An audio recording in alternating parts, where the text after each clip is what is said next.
All right, good morning, everyone. I'm Firefighter Wyatt, and I'm going to be reading for you today How the Grinch Stole Christmas by Dr. Seuss.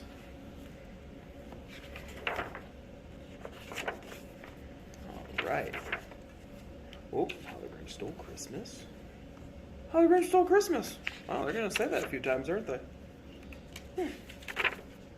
Ooh, here we go. Every Who down in Whoville liked Christmas a lot. But the Grinch, who lived just north of Whoville, did not. The Grinch hated Christmas, the whole Christmas season. Now, please don't ask. No one quite knows the reason. It could be his head wasn't screwed on just right. It could be, perhaps, that his shoes were too tight. But I think that the most likely reason of all may have been that his heart was 2 sizes too small. Poor old Grinch. But whatever the reason, his heart or his shoes, he stood there on Christmas Eve, hating the Who's. He stood there on Christmas...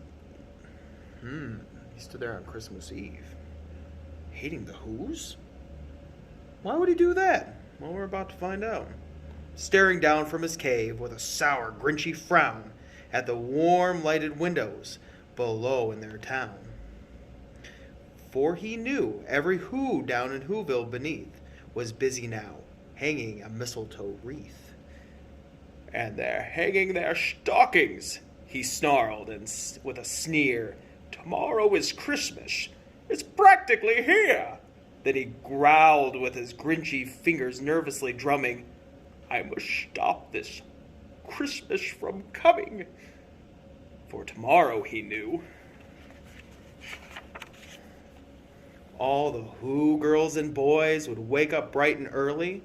They'd rush for their toys. And then, oh, the noise. All the noise, noise, noise, noise. That's one thing he hated. The noise, noise, noise, noise. Then the Who's, young and old, would sit down for a feast. And they'd feast, and they would feast, and they would feast, feast, feast.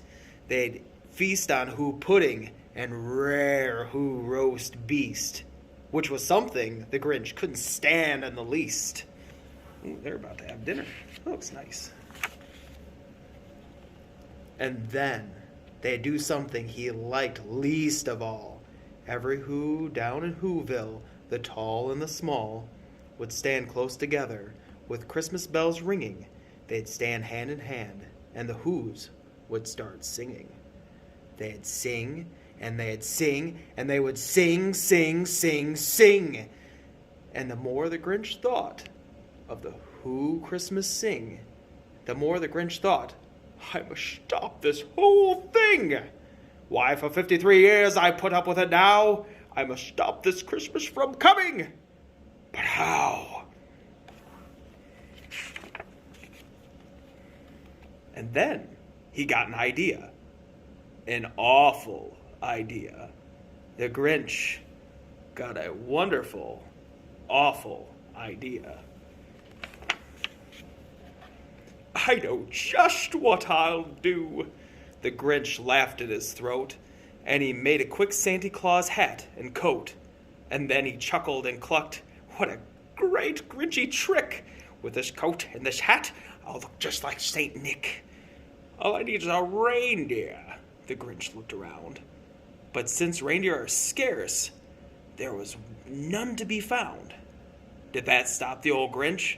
No. The Grinch simply said, if I can't find a reindeer, I'll make one instead. So he called his dog Max, and he took some red thread, and he tied a big horn on top of his head. He's looking around like, what in the world? Then he loaded some bags and some old empty sacks, and on a ramshackle sleigh, and he hitched up his old Max.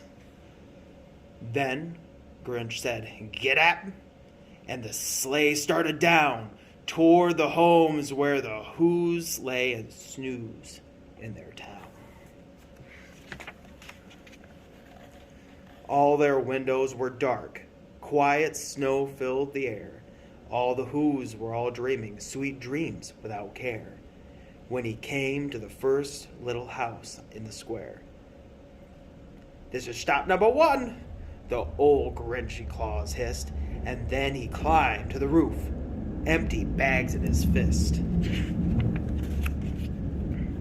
Then he slid down the chimney, a rather tight pinch.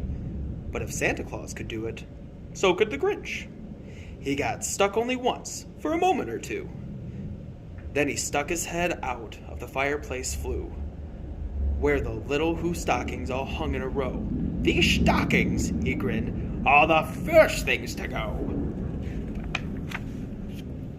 Then he slithered and slunk with a smile most unpleasant around the whole room, and he took every present. Pop guns and bicycles, roller skates, drums, checkerboards, tricycles, popcorn, and plums. And he stuffed them in the bags. Then the Grinch very nimbly stuffed all the bags one by one up the chimney. The Grinch has gone crazy. Then he slunk to the icebox, and he took the Who's feast, and he took the Who pudding. He took the roast beast. He cleaned out the icebox as quick as a flash. Why, that Grinch, he even took their last can of Who hash. Then he stuffed all the food up the chimney with glee. "And now," the Grinch grinned, "I will stuff up the tree." And then the Grinch grabbed the tree and he started to shove, when he heard a small sound like the coo of a dove. He turned around fast and he saw a small Who, Cindy Lou who was not more than 2. The Grinch had been caught by this tiny Who daughter, who got out of bed for a cup of cold water. She stared at the Grinch and said, "Santa Claus, why? Why are you taking our Christmas tree? Why?" I'd be wondering that too. But you know, that old Grinch was so smart and so slick. He thought up a lie, and he thought it up quick. "Why, my sweet little tot," the fake Santa Claus lied. "There's a light on this tree that won't light on one side. So I'm taking it home to my workshop, my dear. I'll fix it up there, and I'll bring it back here." And his fib fooled the child. Then he patted her head, and he got her a drink, and he sent her to bed. And when Cindy Who went to bed with her cup, he went to the chimney, and he stuffed the tree up. Then, the last thing he took was the log for the fire. Then he went to the chimney himself, the old liar. On their walls he left nothing but hooks and some wire. And the one speck of food that he left in the house was a crumb that was even too small for a mouse. Then he did the same thing to all the other Who houses, leaving crumbs much too small for the other Who's mouses. It was 1:15 dawn, all the Who's still in bed, all the Who's still a snooze, when he packed up his sled. Packed it up with their presents, the ribbons, the wrappings, the tags, the tinsel, the trimmings, the trappings. He's got quite the haul. 3,000 feet up the side of Mount Crumpet, he rode with his load to the tip-top to dump it. "Pooh-hoo to the Who's," he was grinchiously humming. "They're finding out now that no Christmas is coming. They just waking up now. I know just what they'll do. Their mouths will hang wide open a minute or two. Then the Who's down in Whoville will all cry boo-hoo."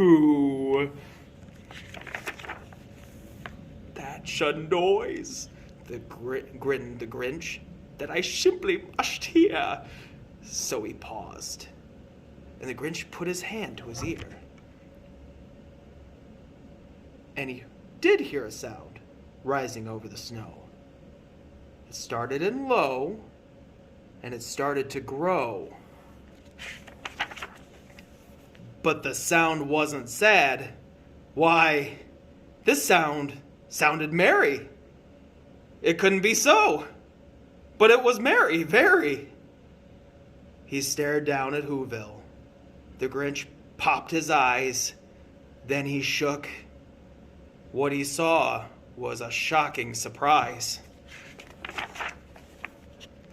Every Who down in Whoville, the tall and the small, was singing without any presents at all. He hadn't stopped Christmas from coming. It came. Somehow or another, it came just the same. And the Grinch, with his Grinch feet, ice cold in the snow, stood puzzling and puzzling. How could it be so? It came without ribbons. It came without tags. It came without packages, boxes, or bags. And he puzzled there 3 hours till his puzzler was sore. Then the Grinch thought of something he hadn't thought before. Maybe Christmas, he thought, doesn't come from a store. Maybe Christmas, perhaps, means a little bit more. And what happened then? Well, in Whoville they say that the Grinch's small heart grew 3 sizes that day. And the minute his heart didn't feel quite so tight, he whizzed with his load through the bright morning light. And he brought back the toys and the food for the feast. And he himself, the Grinch, carved the roast beast. And I hope you all have a very happy holiday season.